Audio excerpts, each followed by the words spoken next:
F1's big, shiny new race in Las Vegas has finally happened, ending a week-long onslaught of criticism from world champion Max Verstappen with one of the best Grand Prix of the season.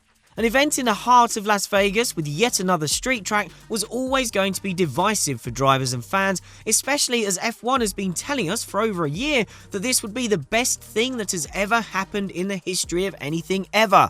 Verstappen stood out as the event's main dissenting voice, criticising it left, right and centre, but after he won a thrilling race, even he admitted it was fun on track at least. F1 and the Las Vegas GP had to endure a lot more than just stinging words from one of its biggest ambassadors through the week, a farcical first day of track action, pre-race question marks about the quality of the sporting element of this Grand Prix, and the threat of a class action lawsuit on behalf of some fans who got screwed over.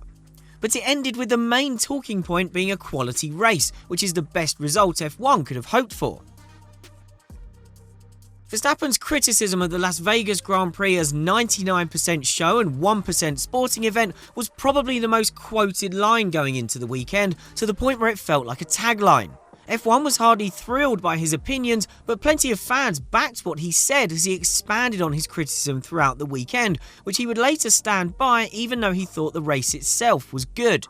Verstappen said all the right things in front of the TV cameras and the Bellagio fountain straight after the race, but when asked in the press conference if Vegas had won him over, he declined the chance to go back on his earlier comments. He said he always thought the race would be good because of the combination of long straights and slow corners, before adding, "That's never been my issue." Earlier in the weekend, Verstappen complained about the track, comparing it unfavourably to Monaco. He said Monaco is like the Champions League, this is National League, and he argued that F1 really should be about proper racetracks that have emotion and passion. Of those attending the Las Vegas Grand Prix, he argued that most of them just come to have a party, drink, see a DJ play or a performance act. He also complained that most of them don't actually understand what we're doing or putting on the line to perform, arguing that F1 should invest more time into the actual sport. There was short shrift for Wednesday's opening ceremony when all 20 drivers had to appear on an elevator platform to wave to the crowd for a few seconds, with Max saying it's just standing up there looking like a clown. He even told Dutch TV station Viaplay, when asked about the $200 voucher as compensation for the lack of running on day one, that if I was a fan, I would tear the whole place down. So you get the idea. And while Verstappen wasn't the only one to feel like this, he was certainly the most forceful in expressing his feelings. But was Vegas really all razzmatazz over racing? Clearly, the location and the track design was dictated by the desire to have a race in the centre of the self-styled sports and entertainment capital of the world. But this is a race that's all about the growth of F1 commercially, and as one of our journalists on the ground, Ed Straw, explained, there is a bigger picture that Verstappen was sometimes guilty of overlooking. I completely understand Max Verstappen's criticisms of this event. He doesn't want to be a superstar, he doesn't want to be famous, he just wants to be a great racing driver, and of course, he is. He's being honest when he's asked these questions. He's ended up being the spearhead of dissent, as it were, and maybe a little bit of that is because there was pressure on all the teams to be overwhelmingly positive about the Las Vegas Grand Prix. But that's because it's important. It's important financially. And that's not just in terms of the bottom line, in terms of shareholder money, what the teams are being paid, etc., but also the wider financial health of Formula One. Now, Max Verstappen spoke very positively about a track like Spa in comparison to what he felt was a fairly mundane driving challenge here. Well, Spa's always under threat because it's not an especially profitable race. Let's talk about it running every other year or even dropping off the calendar entirely.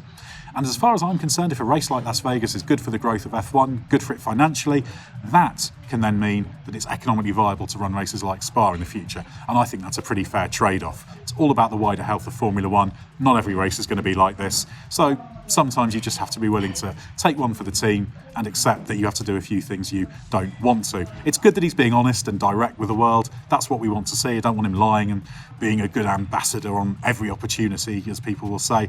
But you do have to remember it's perhaps not quite as simple. It's not either or. Sometimes it's a question of what races like Las Vegas can do for the wider world of Formula One, and that can be good for the classic venues as well. And we all want to see tracks like Spa continuing.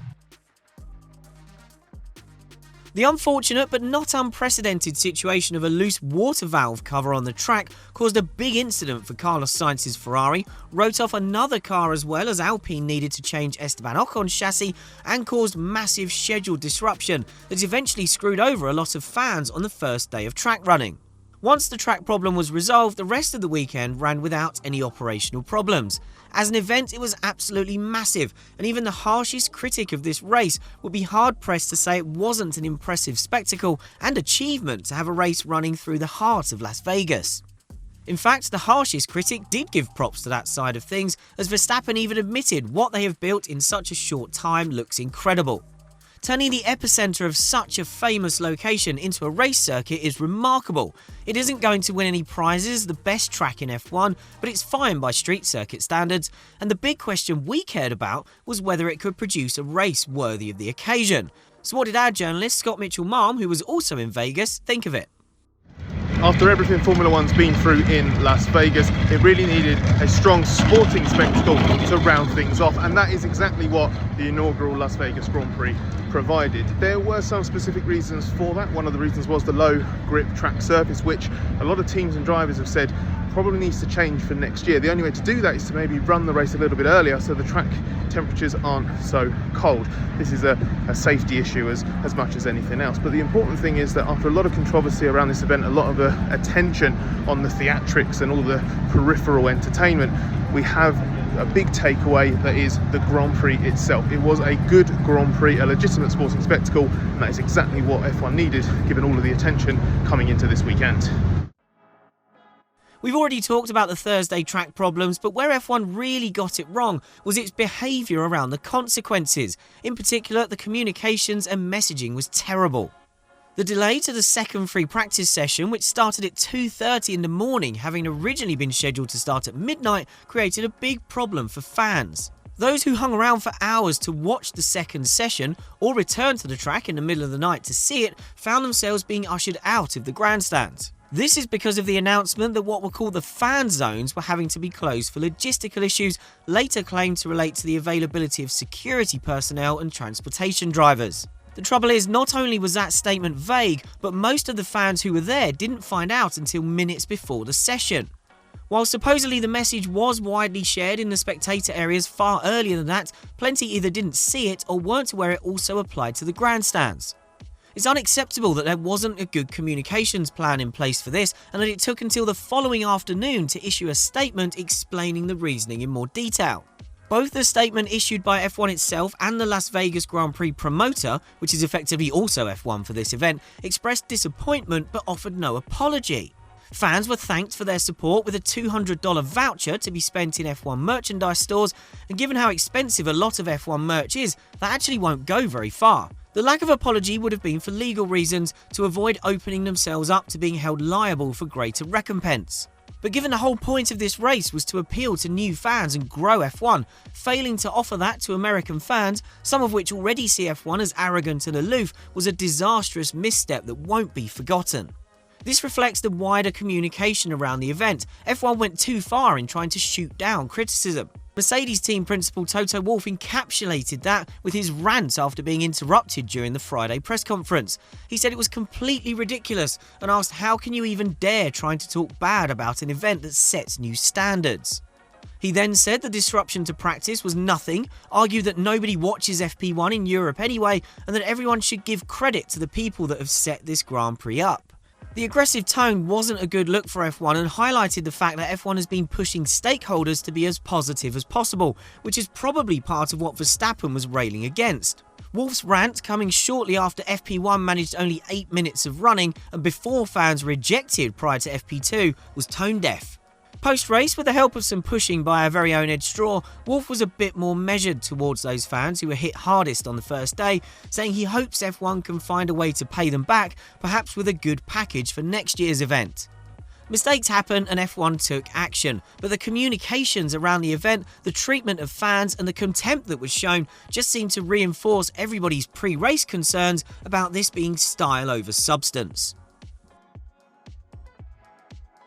Despite some of the most ferocious criticism, for the most part the fundamentals are there, including a track that can provide a good race, and F1 just needs to work on the fine details around that. A constant criticism through the weekend was the late schedule, which was aggressive even by night race standards. If it could be suitable for the city, then a slightly earlier start, even by a couple of hours, would appease a lot of the teams. This might also lead to slightly higher track temperatures, which could help with how low grip it was, something that was cited as a serious problem and even a safety concern by several drivers and teams. Disruption to the city was a big talking point coming into the event, but in reality it was well within the normal range for street tracks. And the pit building isn't going to have to be constructed every year, nor is the track going to be resurfaced each time, which should make the worst of the pre-event disruption a one-time thing. As for the track itself, at least it gave us good racing, even if it wasn't that spectacular from a pure driving perspective. There's little F1 can do about that now, so that is something we are probably stuck with for the duration of the race's 10-year deal. While the event ultimately overcame its early low point and survived a few head-turning soundbites from a clearly unhappy world champion, F1 should not be so over the top in ramming the merits of Las Vegas down everybody's throats in the future. It's always better to underpromise and overdeliver, although this era of F1 doesn't really operate like that, so we'd settle just for a sensible level of pre-event hype backed up by a good race. Fortunately, at the first attempt we got the latter, and to most of us that's still the main thing that counts.